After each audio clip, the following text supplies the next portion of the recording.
أشهد أن لا إله إلا الله وحده لا شريك له وأشهد أن محمدا عبده ورسوله أما بعد فأعوذ بالله من الشيطان الرجيم بسم الله الرحمن الرحيم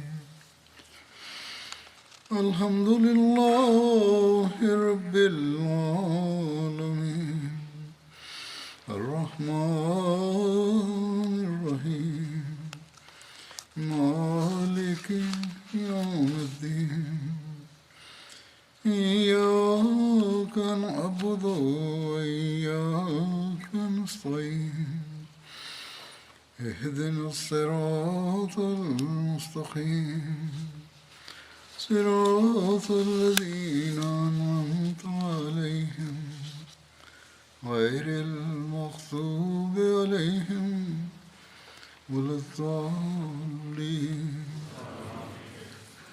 داود عليه السلام في مواضع كثيرة جدا من كتاباته وأقواله الهدف من بعثته والحاجة إلى مجيء مصلح في هذا العصر.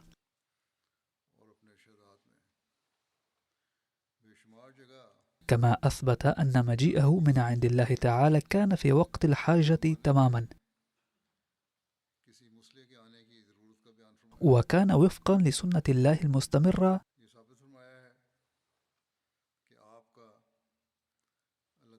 وطبقا لأنباء النبي صلى الله عليه وسلم.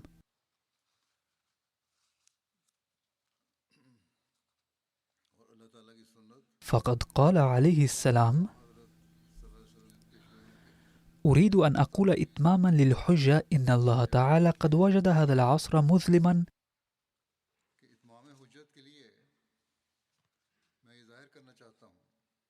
وألف الدنيا غارقة في الغفلة والكفر والشرك، ورأى الإيمان والصدق والتقوى والصلاح مفقودة في العالم، فأرسلني لكي يقيم في العالم الحقائق العلمية والعملية والأخلاقية والإيمانية من جديد، وليحمي الإسلام من صولات الذين يريدون أن يضروا بهذه الحديقة الإلهية لابسين ثياب الفلسفة والعلوم الطبيعية والإباحية والشرك والإلحاد.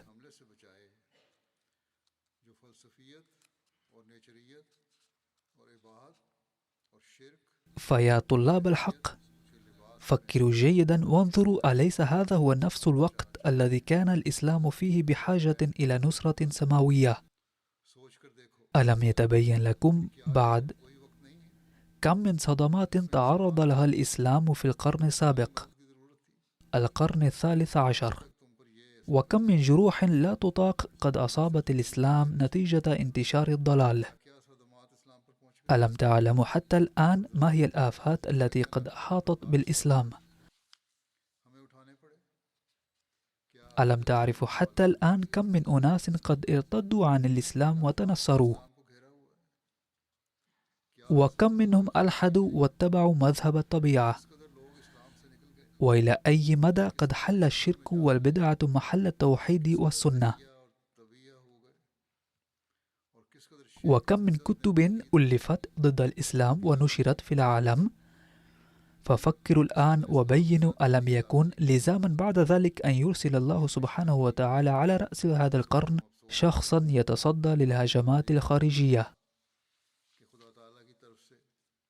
فإذا كان ذلك ضروريا فلا تردوا نعمة الله متعمدين، ولا تعرضوا عن رجل كان مجيئه على رأس هذا القرن ضروريا وطبقا لما تقتضيه هذا القرن، كما أخبر به النبي صلى الله عليه وسلم منذ البداية.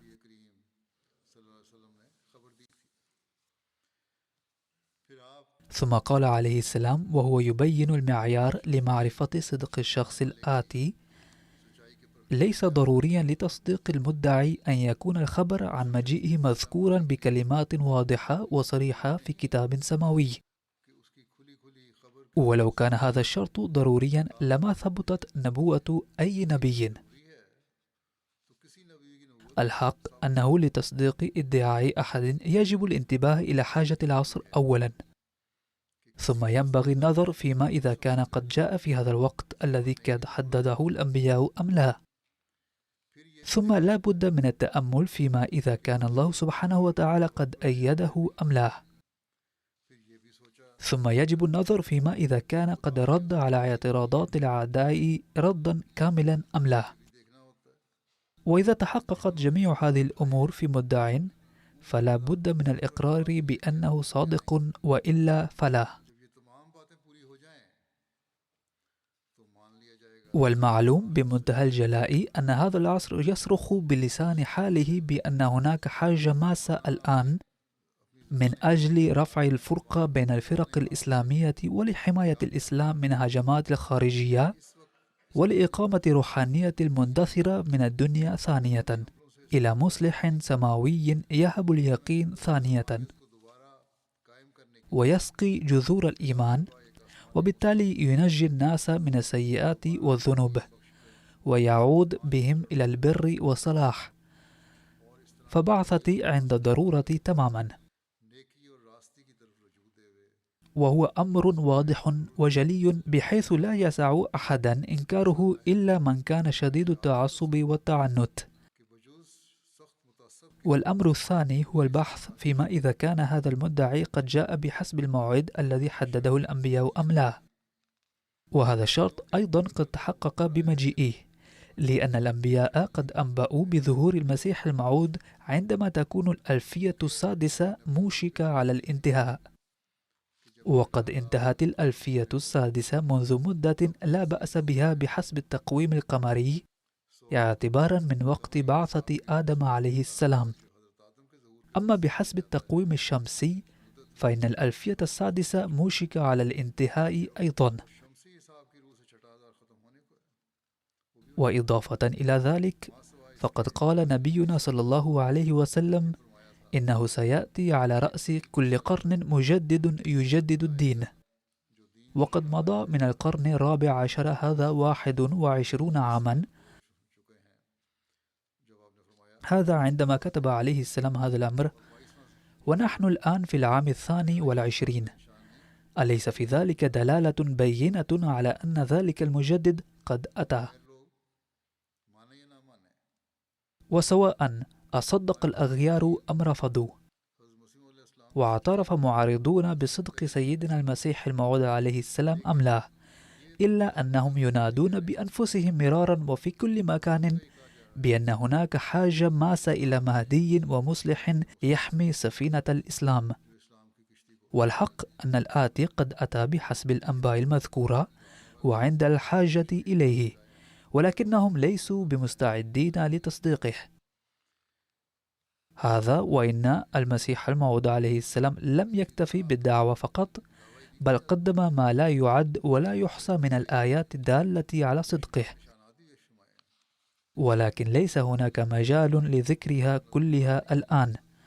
لقد قال عليه السلام: وهناك آية عظيمة أخرى أيضا، وهي أنه قد ورد في البراهين الأحمدية قبل 23 عاما وحي من الله تعالى بأن الناس سيسعون للقضاء على هذه الجماعة ويمكرون كل مكر، ولكني سأنميها وأكملها حتى تكون فوجا، وستكون لها الغلبة إلى يوم القيامة، وسأبلغ اسمك إلى أكناف الأرضين، وسيأتيك الناس أفواجا، وستأتيك النصرة المالية من كل طرف وصوب، وسع مكانك، لأن هناك استعدادا لذلك في السماء. فانظروا كم هي قديمة هذه النبوءة التي تحققت اليوم. إنها لآيات الله التي يراها أولو الأبصار. أما العميان فلم تظهر أي آية إلى الآن في زعمهم. إن الجماعة الأحمدية لا تزال في ازدهار مستمر حتى اليوم، وينضم إليها مئات الآلاف كل سنة، ويزداد تضحية، وهذا دليل على صدقه عليه السلام. اليوم ليس هناك بلد في العالم إلا وقد وصلت دعوته إليه، وقد مالت الأرواح السعيدة من سكانه إلى الإسلام بسبب دعوته عليه السلام، ودخلت في الإسلام. بل في بعض الحالات قد أرشد الله سبحانه وتعالى الناس بنفسه وانضموا إلى جماعتنا، وكان الله تعالى ولا يزال يقوي إيمان أبناء الجماعة رغم معارضة المعارضين. وإن مشاهد تأييد الله تعالى هذه التي نراها حتى اليوم تقوي إيمان كل أحمدي. سوف أقرأ عليكم الآن واقعات بعض هؤلاء القوم. لقد كتب السيد بابايوك بيك، وهو روسي من كيرغستان: أنا من سكان كيرغستان من منطقة كاشغر، قشلاق بالتحديد.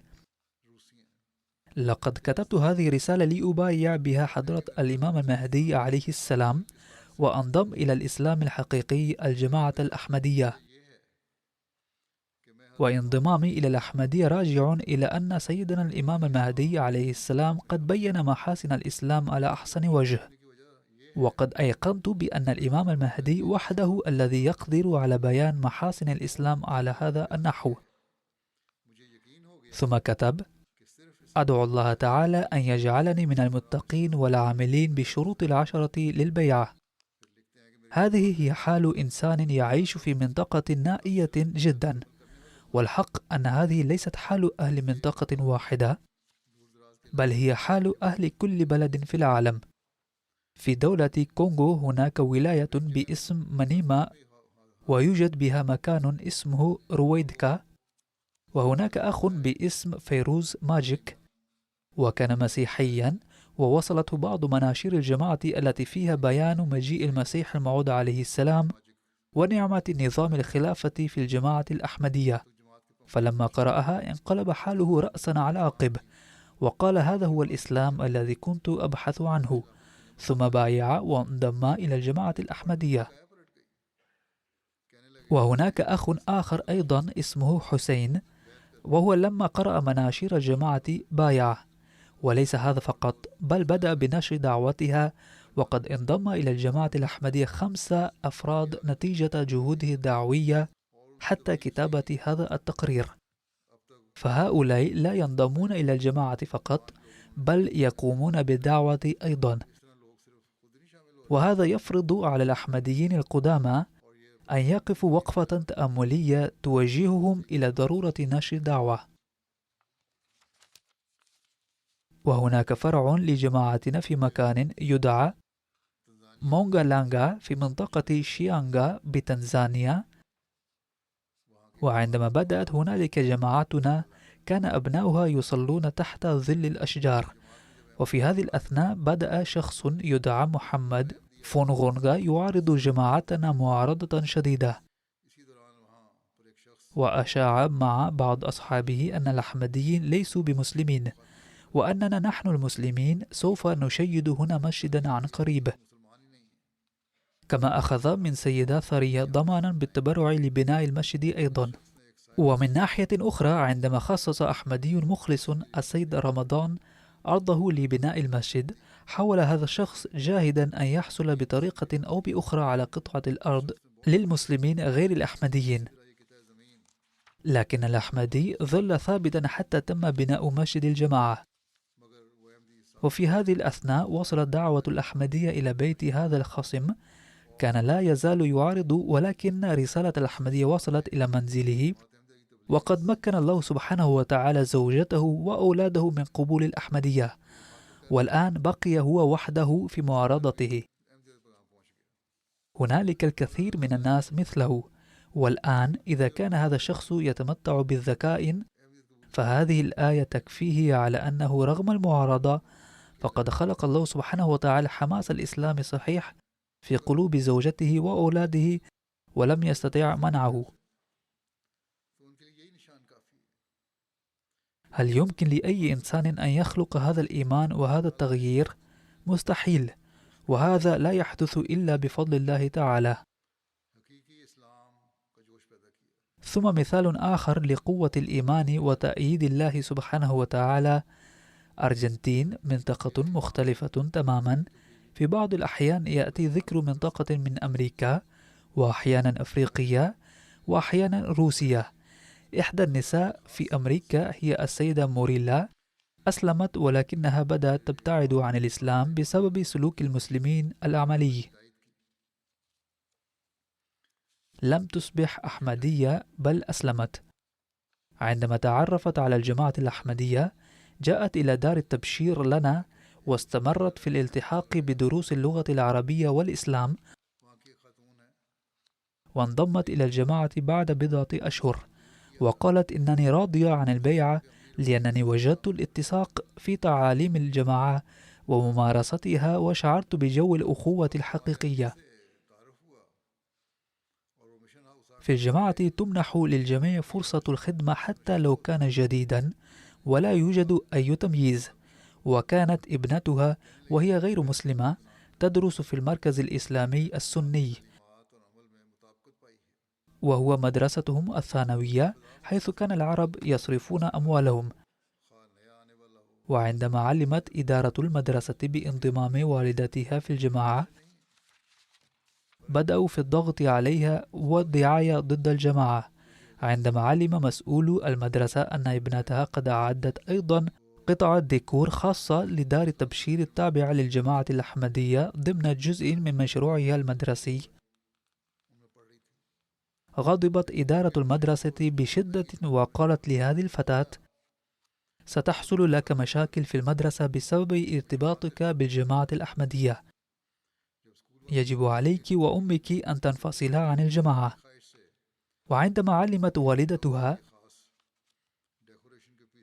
قامت على الفور بنقل ابنتها من هذه المدرسة الإسلامية دون أي تردد، وقالت: إنني الآن وابنتي مرتاحتان بأنه لن يزعجنا أحد بسبب انتمائنا الديني. لقد قبلت الأحمدية معتقدة أنها على الحق، لذا سأعبر عن ذلك بكل سرور وفخر أمام الآخرين حتى لو لم يعجبهم. هذا هو الإيمان الذي ينشأ في هؤلاء الناس. في روسيا هنالك أحمدي مخلص من مدينة بخارى، السيد سند سلطانو. هو من بخارى أوزبكستان ويعمل في روسيا. يقول: إنني الأحمدي الوحيد ووارث زوجتي وابني بتعاليم الإسلام الأحمدية باستمرار. أتمنى أن تصبح زوجتي وأولادي أيضا أحمديين، وأدعو الله تعالى كثيرا أن ينورهم بنور الإسلام الأحمدية. يقول: رأيت في المنام أن المسيح الموعود عليه السلام جاء ووضع رأسه على قلبي وهو يقرأ سورة الإخلاص باستمرار، فكان ذلك يريحني كثيرا.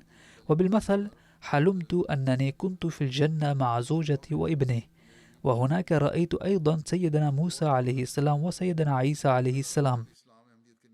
لقد شعرت براحة من هذا الحلم الذي تشير فيه الجنة إلى الأحمدية التي تشبه تعاليمها الجنة. وسيجلب الله سبحانه وتعالى زوجتي وابني إلى هذه الجنة بفضله. ولم تمضي سوى أيام قليلة على هذا الحلم حتى فتح الله سبحانه وتعالى قلب ابني ديار بيك سانت أو البالغ من العمر 19 عاما للأحمدية وبايع. لقد كان يوما سعيدا جدا بالنسبة لي، من المستحيل وصفه بالكلمات. أسأل الله تعالى أن يفتح قلب زوجتي بهذه الطريقة ويدخلها في الأحمدية. هذا هو حماس هؤلاء الناس.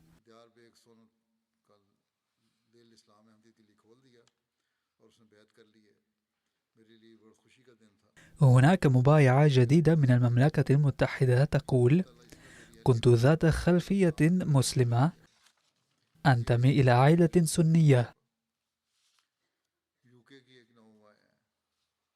تقول: كنت أخبرت أن الإسلام السني هو الإسلام الحقيقي، وفي أحد الأيام سمعت الآذان في مسجد ناصر في مدينة جالنغام بالقرب من جامعتي،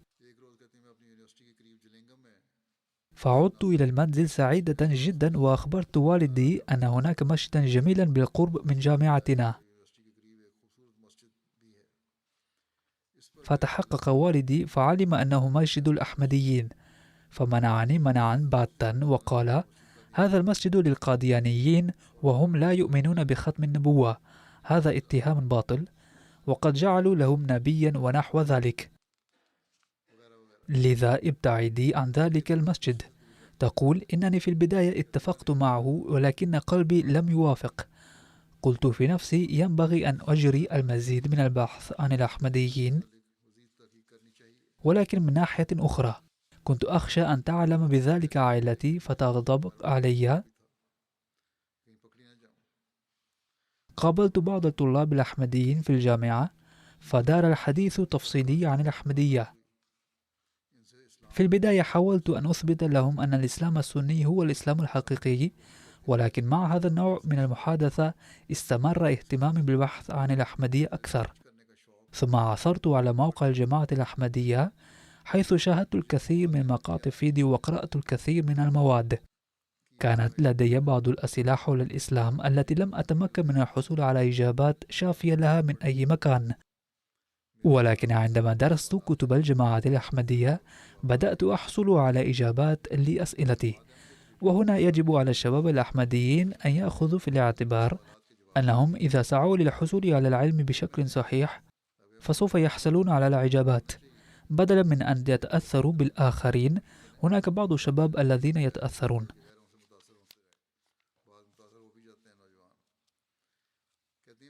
تقول: ثم بدأت أدعو الله تعالى أن يريني آية.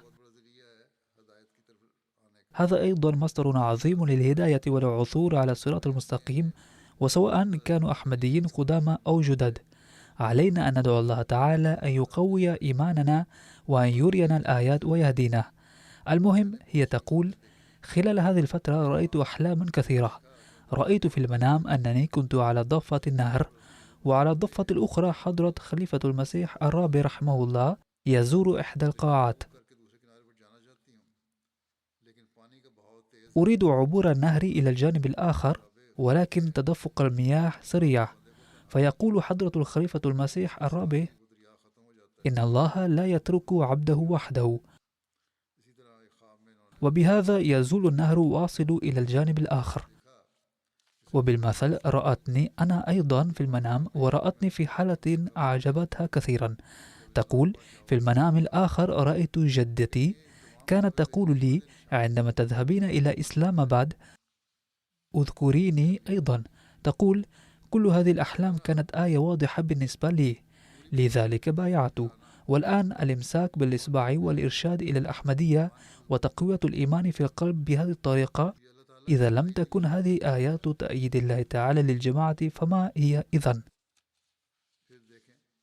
ثم هناك دولة في أفريقيا، انظروا كيف وفق الله سبحانه وتعالى رجلا في إحدى قراها لقبول الأحمدية ثم قوى إيمانه.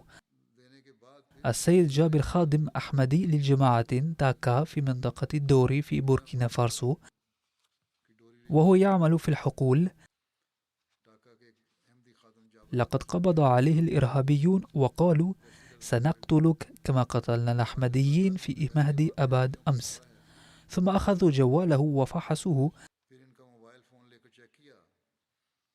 فوجد فيه خطب دعاة الجماعة، وبعد سماع الخطب قالوا: إننا نبحث عنهم جميعا،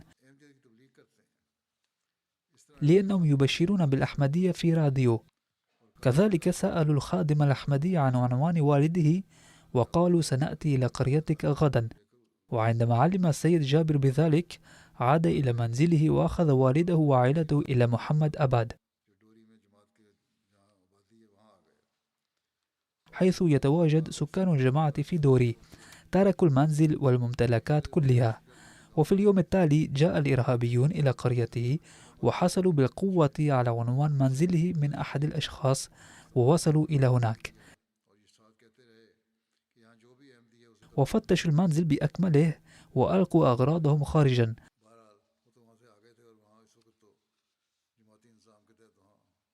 وظلوا يقولون: سنقتل أي أحمدي موجود هنا. ولكن الأحمديين كانوا خرجوا من هناك ويعيشون حاليا في محمد أباد تحت رعاية الجماعة. الشهداء في بوركينا فاسو لم يضعفوا بالتضحية بأرواحهم إيمان الأحمديين هناك، بل الحق أن إيمانهم لا يزال يتقوى يوما إثر يوم. هؤلاء الأحمديون الفقراء قد تخلوا من الاعتماد على ما كان في بيوتهم من الأشياء القليلة من قبيل وسائل المعاش، ولكنهم لم يتخلوا عن إيمانهم.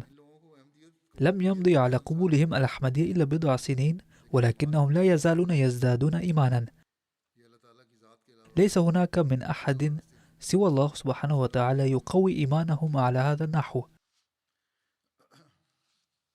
إذن نرى مشاهد تقوية إيمان الناس على الرغم من معارضة الأحمدية. كذلك نرى أحداثا كثيرة حيث يشرح الله سبحانه وتعالى صدور الناس للإيمان بالمسيح الموعود عليه السلام. يقول عليه السلام ما معناه: هذا هو الوقت فابحثوا فيه عن صادق، والله تعالى أيضا يساعد الباحثين في مثل هذا الوقت.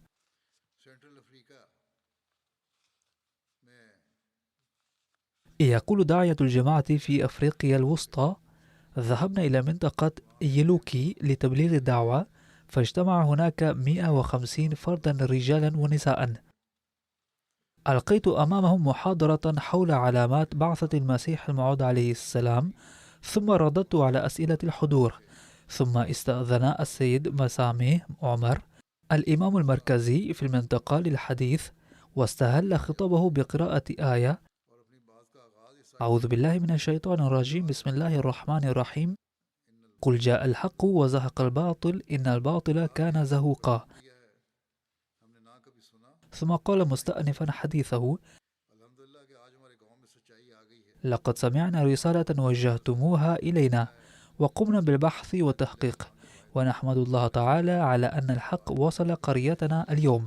لقد أمر النبي صلى الله عليه وسلم بالإيمان بالمهدي عندما يبعث، لذا أدخل الأحمدية اليوم أنا و40 من أصدقائي، وأدعو الله تعالى أن يوفقنا للثبوت على هذا الحق.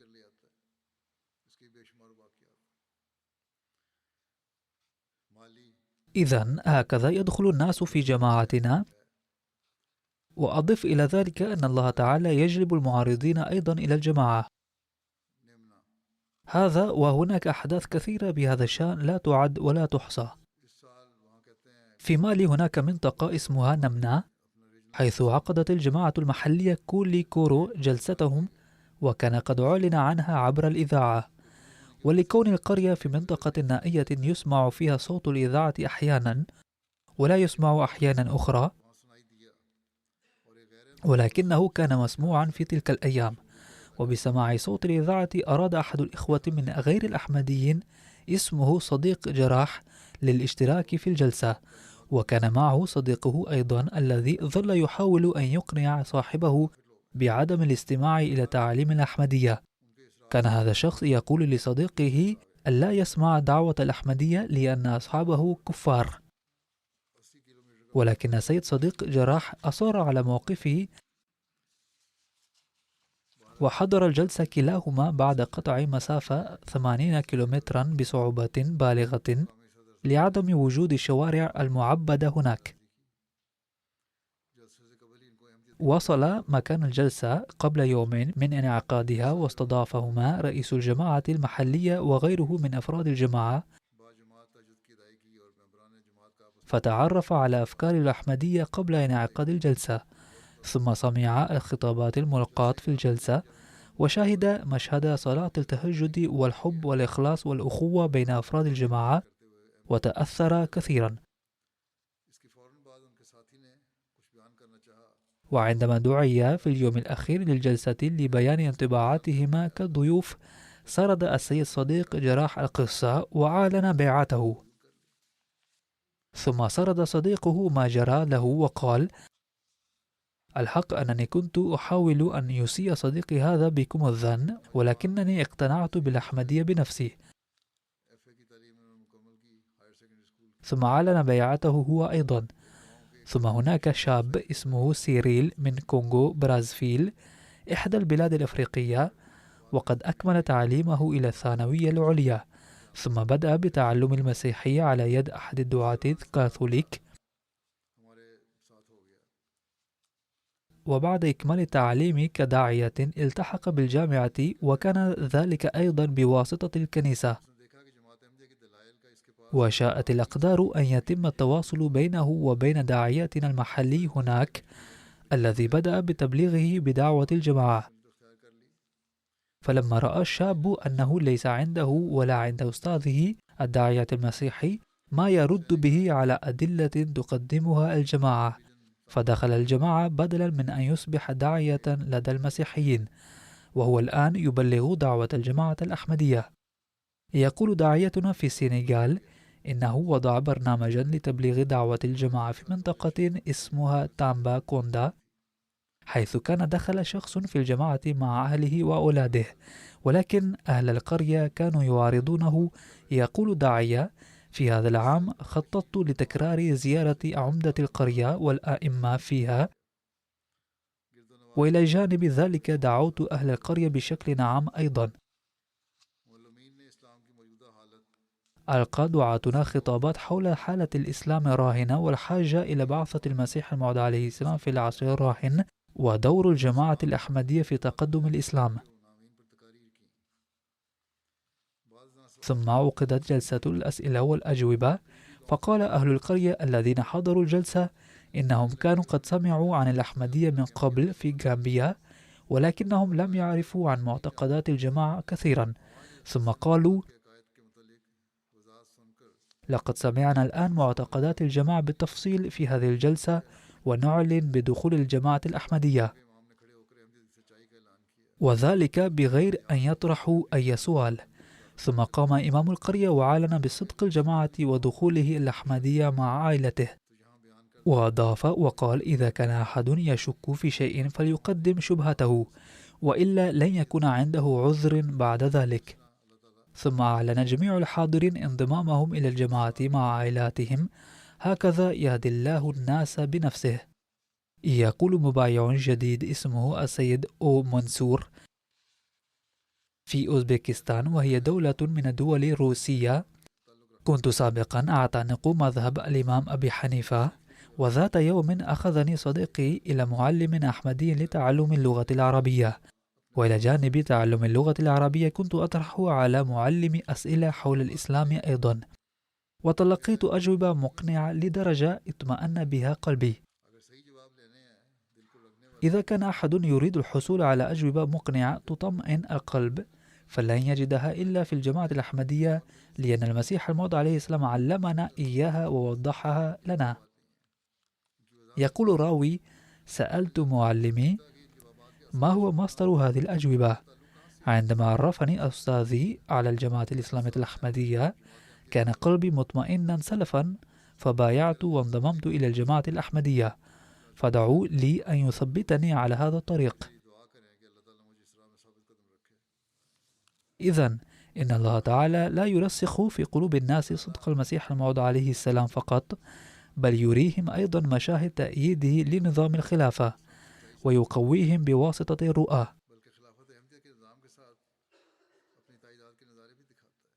يقول داعية الجماعة في السنغال: ذهبنا لزيارة تبشيرية في منطقة تامبا كوندا، بلغ فيها دعاة دعوة الجماعة الإسلامية الأحمدية وعرفوها للناس. فقال شخص اسمه محمد ديالو: هل تنتمون إلى الجماعة الأحمدية؟ رد عليه الداعية بالإثبات، فقال السيد ديالو: لقد رأيت في الرؤى بالأمس شخصا يقول لي الجماعة الأحمدية هي الجماعة الوحيدة الصادقة والناطقة باسم الإسلام من بين فرق الإسلام كلها، فانضم إليها. وها قد جئتم في اليوم التالي بعد رؤياي، فلا بد أن تكون رؤياي صادقة. عندها أراه داعيتنا من هاتفه المحمول صور خلفاء الجماعة بما فيها صورتي أيضا، فقال صاحب الرؤيا برؤية صورتي: هذا هو الشخص الذي رأيته في الرؤيا، وقال لي بأنه خليفة الجماعة الأحمدية. حين سرد صاحب الرؤيا هذه القصة اغرورقت عيناه، وغلبته العواطف وأعلن انضمامه إلى الجماعة مع عائلته، والآن يبلغ دعوة الجماعة إلى الآخرين. ثم هناك شخص آخر دخل الأحمدية نتيجة الرؤية في كونغو كنشاسا، اسمه السيد باسم منير، وهو الآن رئيس أحد فروع الجماعة هناك، وكان مسيحيا قبل انضمامه إلى الجماعة الأحمدية. يقول السيد باسم منير: عندما زار دعاة الجماعة منطقتنا لتبليغ الدعوة، كان الإسلام يعد فيها دينا إرهابيا، هذا ما ينشره غير المسلمين ضد الإسلام. ولكن ما سمعته من لسان الدعاة الأحمديين كان غريبا بالنسبة لي، علما أنني كنت قد مللت من المسيحية سلوا، وكنت محتارا جدا بالنظر إلى كل ذلك، فبدأت بالدعاء. وفي هذه الأثناء حلمت في إحدى الليالي أن رجلا صالحا جاء وقال لي: اتركهم وتعال إلى هذا الجانب. وقد أفهمني الله سبحانه وتعالى تفسير ذلك، أن علي أن أترك النصرانية وآتي إلى الأحمدية، فبايعت وانضممت إلى الجماعة الأحمدية. والواقعة التالية هي من دولة أفريقية أخرى تسمى تشاد، وهي للسيد عبد الله موسى الذي ينتمي إلى القبيلة العربية. يقول عنه رئيس الدعاة هناك أن معلمنا المحلي ذهب لمقابلته قبل بضعة أشهر خلال جولته في تلك المنطقة من أجل بعض أعمال المنظمة الإنسانية أولا، ثم عندما ذهب المعلم إلى منطقته للمرة الثانية أعطاه للقراءة الترجمة العربية لكتاب المسيح الموعود عليه السلام فلسفة تعاليم الإسلامية. وبعد بضعة الأسابيع جاء السيد عبد الله إلى العاصمة واتصل بالمعلم وسأله عن وفاة المسيح، وقال: إني سألت كثيرا من العلماء عن حياة المسيح، ولكن لم يجبني أحد إجابة شافية. أقام السيد عبد الله عند المعلم تلك الليلة، وظل طوال الليل يطرح عليه أسئلة عن الجماعة الأحمدية وعن المسيح الموعود عليه السلام، ثم قال: أدعو الله تعالى أن يهديني. وفي الصباح بعد صلاة الفجر نام قليلا، ثم استيقظ فجأة وقال للمعلم: سمعت في المنام صوتا يقول: يأتي من بعد اسمه أحمد. ولما أخبره المعلم أن هذه الآية دليل على صدق الجماعة الأحمدية وفيها بشارة عن الجماعة أيضا، ولما كان السيد عبد الله يعرف اللغة العربية فقد فهم هذا الأمر، وقال: ها قد أرشدني الله سبحانه وتعالى، وهكذا صار أحمديا. إن جزر مارشال تقع في أراضي أمريكا، ويكتب مبلغ الجماعة من هناك أن السيد لاجر كان يدرس في إحدى الكليات هناك، فلما اتصلت به وزرته بشأن حاجتنا إلى ترجمة معاني آية من آيات القرآن الكريم إلى اللغة المارشالية،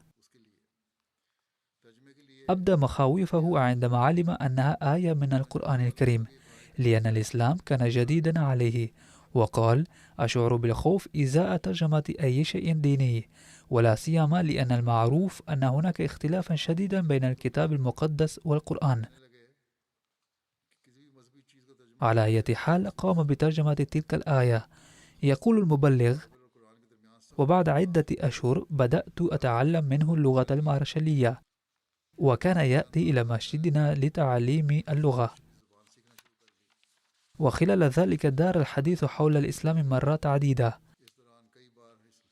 وفي كل مرة كنت أطلعه على تعاليم سيدنا محمد صلى الله عليه وسلم، وبالتالي أصبح لديه إلمام كافي حول التعاليم الإسلامية. ولم تمضي فترة طويلة عندما أرسلت أنا رسالة إلى داعيات الجماعة في جزر مارشال أن يترجم كتاب المسيح الموعود عليه السلام المسمى بتعليمنا إلى اللغة المارشالية، وذلك من أجل حاجة الأحمديين الجدد إلى التربية. فيقول الداعية بأنني تواصلت مع السيد لاجر بخصوص ترجمة الكتاب، فرضي بمساعدتي، وكان قد تغير رأيه تجاه الإسلام.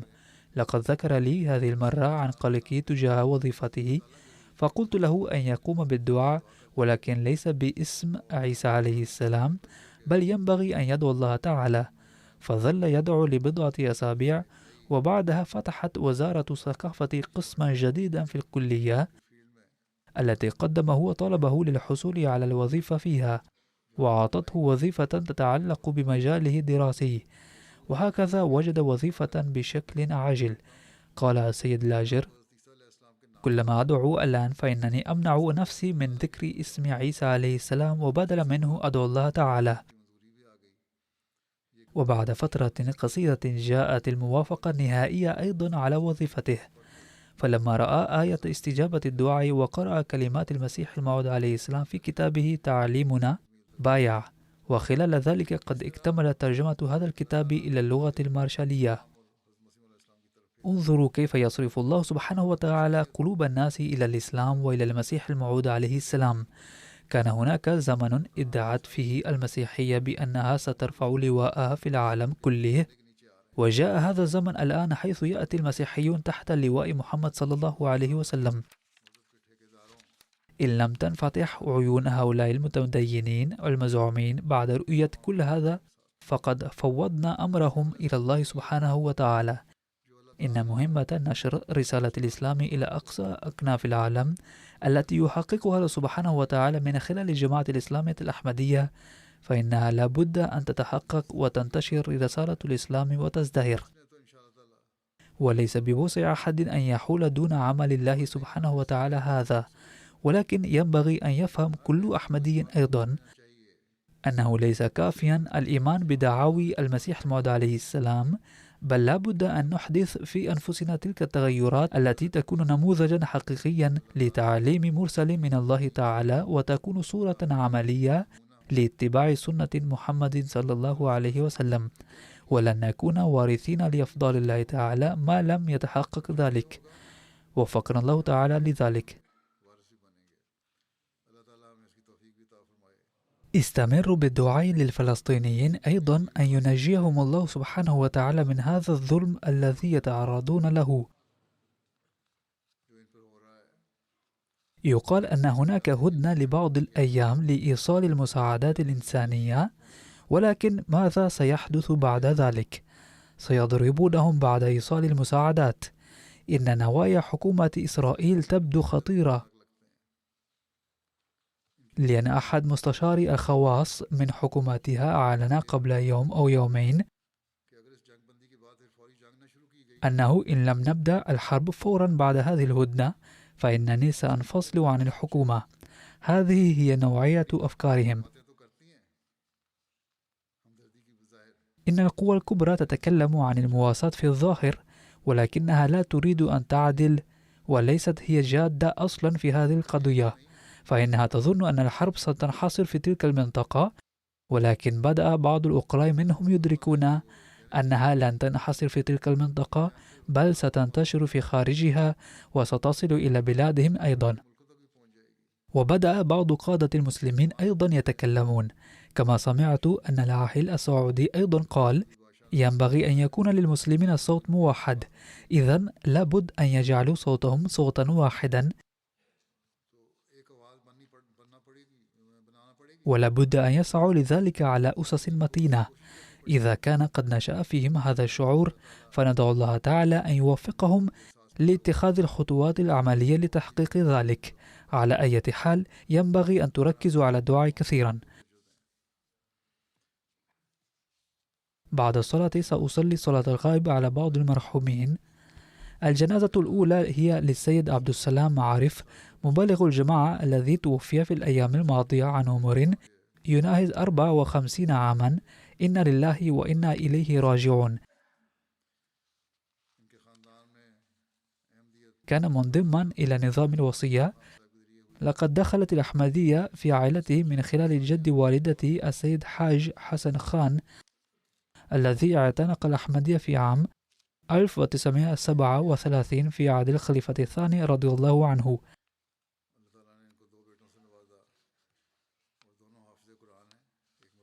كانت زوجته أيضا قد توفيت، ورزقه الله سبحانه وتعالى بابنين اثنين، وكلاهما من حفاظ القرآن الكريم، أحدهما داعية الجماعة والآخر أيضا واقف للحياة.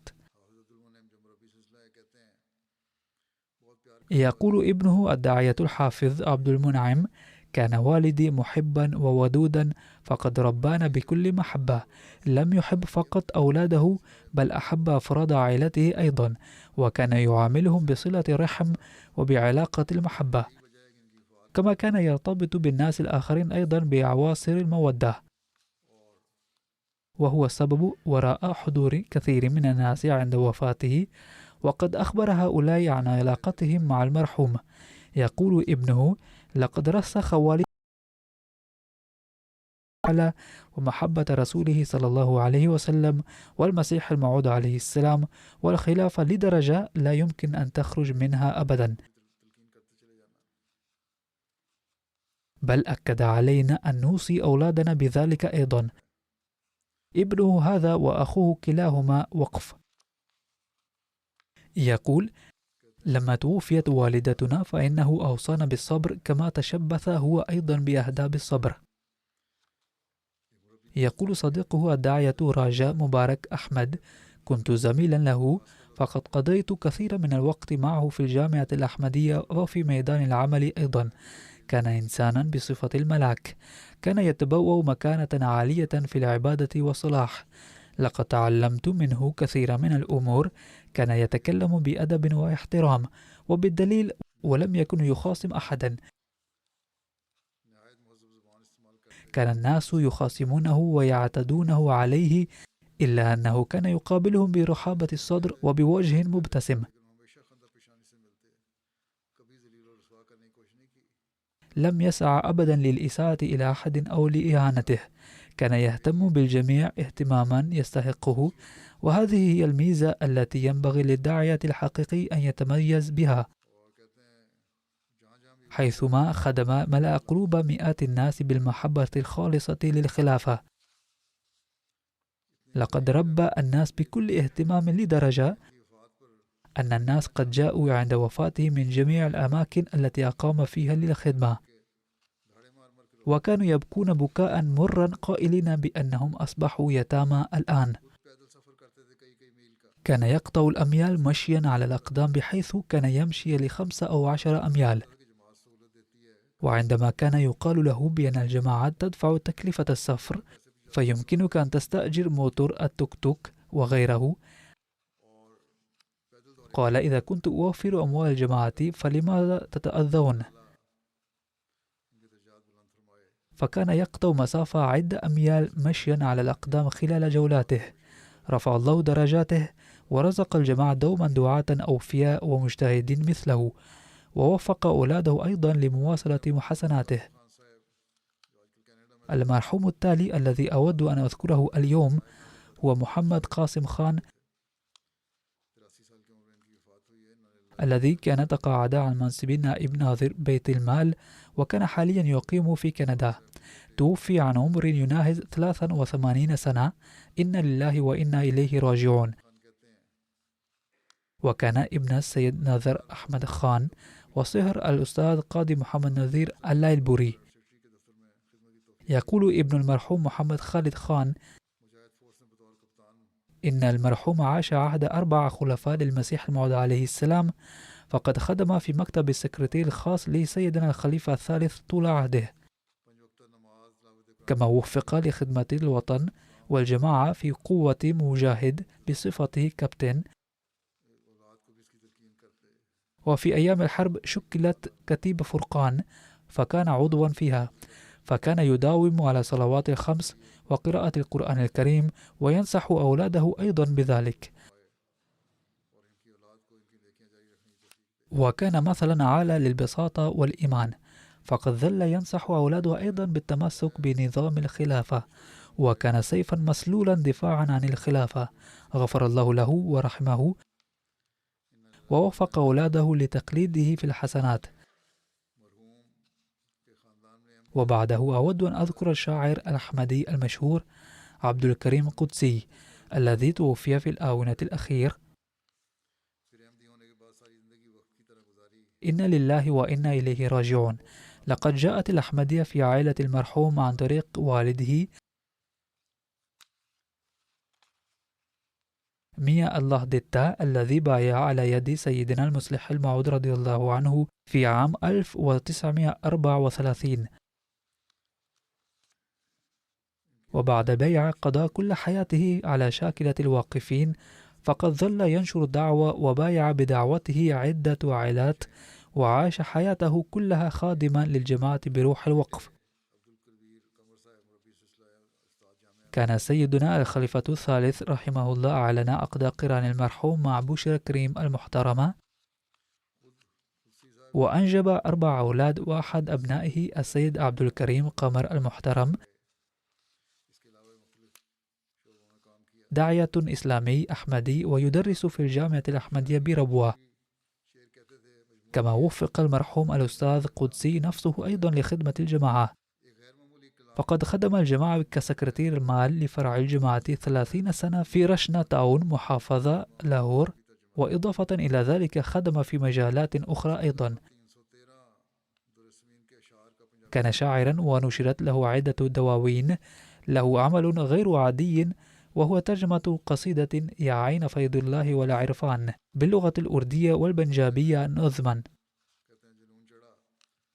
كما ترجم 313 بيتا مختارا من أبيات سيدنا المسيح الموعود عليه السلام الأردية إلى البنجابية نظما. يقول المرحوم إنه قد طرأ عليه جنون تحرر قليلا عن الجماعة، فقد كتب بنفسه: لقد أتيت من قرية كرتوب بندوري إلى لاهور في عام 1968 للشغل، وهناك سنحت لأفكار العلمانية فرصة النمو، فكان أحيانا يحضر المسجد للصلاة وأحيانا يغيب عنه لأن المسجد كان بعيدا. كذلك كان لا يداوم على حضور صلوات الجمعة، حيث كان يحضرها أحيانا. يقول: ذات يوم كنت مدعوا يوم الجمعة لتناول الطعام في بيت صديق لي، وكان بقربه مسجد غير الأحمديين، فتوجهت إليه لأداء الجمعة، وإنما لاحظه هناك من أوضاع الشيخ هي نفسها اليوم أيضا للمشايخ، حيث كان نصف الخطبة ضد شيزان، وهو عصير يصنع في شركة الأحمديين. فقال المولوي إضافة إلى أقوال أخرى إن الأحمديين يضيفون إلى هذا العصير شيئا من تراب ربوة، لذا يجب الامتناع عن شربه مطلقا. فسمعت الخطبة وخرجت من المسجد دون صلاة، فلما سألني صديقي عن ذلك قلت له: ألم تسمع هراء الشيخ؟ فقال: اتركه، فهم دوما يتكلمون عن هذه الأمور. باختصار، بعد تناول الطعام حين خرجت من البيت رأيت الشيخ نفسه يشرب عصير شيزان واقفا عند محل، فلم أتمالك نفسي فتوجهت إليه وقلت له: قبل قليل تكلمت كثيرا ضد شيزان والآن تشربه شخصيا. فقال: قد طلب مني طبيب ألا أشرب عصير فيه سكر، فوجهني لشرب شيزان لأنه عصير خالص، لذا فأنا أشربه كدواء. عندها سألته: ماذا إذن عن خلط تراب ربوة؟ فقال ضاحكا: إن لم نضيف من عندنا مثل هذه البهارات فكيف تزدهر تجارتنا؟ فهم يتهموننا بأن أعمال الجماعة هي التجارة، ويشتغلون هم أنفسهم في التجارة. باختصار، للمرحوم وقائع كثيرة من هذا القبيل، فكانت علاقته بالخلافة قوية جدا، وحاول أن ينقل هذه العلاقة إلى أولاده وأجياله القادمة أيضا. كان كما قلت قبل قليل شاعرا مشهورا في الجماعة، وكان يتشرف بذلك، وكان يقرأ كلامه في الأمسيات الشعرية التي تعقدها الجماعة، ونظم قصائد كثيرة عن الجماعة، غفر الله له وتغمده بواسع رحمته. الذكر التالي لميا رفيق أحمد غوندل، وهو الآخر توفي في الآونة الأخيرة عن عمر يناهز 81 سنة. إنا لله وإنا إليه راجعون. كان بفضل الله موسيا. جاءت الأحمدية إلى عائلته عن طريق جده حضرة ميا خداباش غوندل من كوتمون، فكان أحمديا وحيدا في قريته. حين تفشى الطاعون في زمن المسيح الموعود عليه السلام، ظهر عنده أيضا أورام طاعون. فقد ذكرت لكم الخوارق، فما حدث له هو أيضا من الخوارق.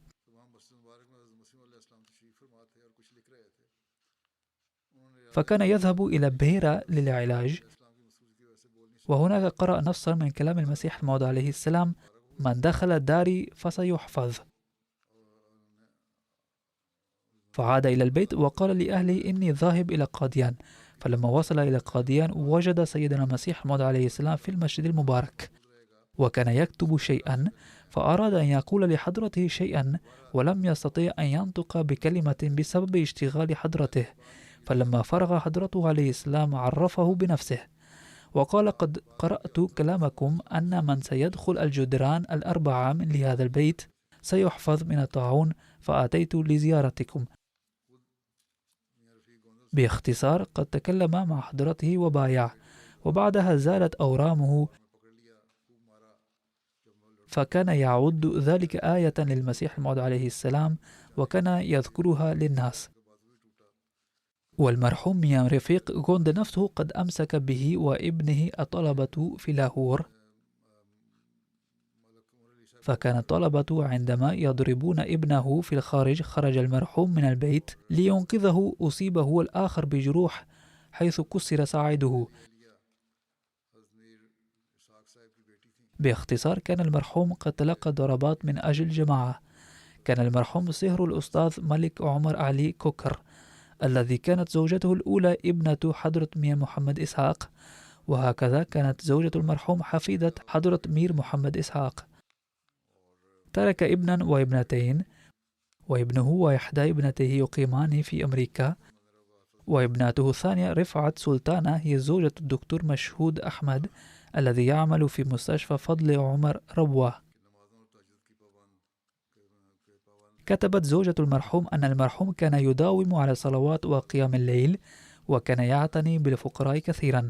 غفر الله ورحمه ووفق أولاده لتقليده في الحسنات. الذكر الأخير اليوم لسيدة نسيمة لائق من أمريكا، وكانت زوجة سيد لائق أحمد الذي استشهد في مادل تاون لاهور، فهي الأخرى توفيت قبل فترة، إنا لله وإنا إليه راجعون. كانت ولادتها في باغل بور الهند، ولم يكن والدها السيد أبو الحسن أحمديا، ولكن والدتها السيدة أمة البراء بايعت بنفسها. ففي ذلك العصر كان هناك رجال نبلاء إذا بايعت زوجاتهم لم يكونوا يعترضون عليهن، فقد بايعت والدتها، وبسبب إيمانها القوي وعلاقتها المتينة بالخلافة زوجت بناتها من الأحمديين، فأخوات المرحومة كلهن أحمديات. ابنة المرحومة السيدة حميرة تقيم في أمريكا، فهي تقول إن المرحومة كانت لها علاقة قوية بالجماعة والخلافة، فكانت قد كرست حياتها لخدمة الدين، فقد عكست بأعمالها عاطفة صادقة للجماعة بالحب والإنسانية، وكان قلبها عامرا بالمواساة ولا سيما تجاه الفقراء، وكانت تبذل جهودا مضنية لخلق التأثير الإيجابي في حياة من حولها. إحدى بنات المرحومة السيدة نزهة تقيم في والسال بريطانيا، فهي تقول: كانت والدتي مخلصة جدا ووفية للخلافة وملتزمة بنظام الجماعة وشجاعة جدا، وكانت تقول الحق دوما ولم تكن تتراجع عن قول الحق. كانت تكره التقاليد السيئة والبدع بالشدة، وكانت تنصح أولاده أيضا أن المسلم الأحمدي يجب أن يجتنب كل أنواع اللغو. كانت بفضل الله تعالى موصية، تركت 4 أبناء و4 بنات. أحد أبنائها طبيب ويقيم في أمريكا، وهو خادم ويكون معي أثناء الجولات. غفر الله للمرحومة ورحمها ووفق أولادها ليقلدوها في الحسنات، آمين.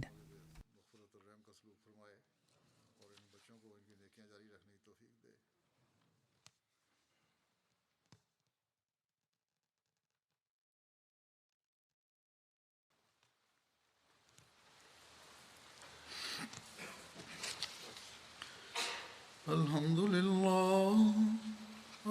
لله ونستعينه ونستغفره ونؤمن به ونتوكل عليه ونعوذ بالله من شرور أنفسنا ومن سيئات أعمالنا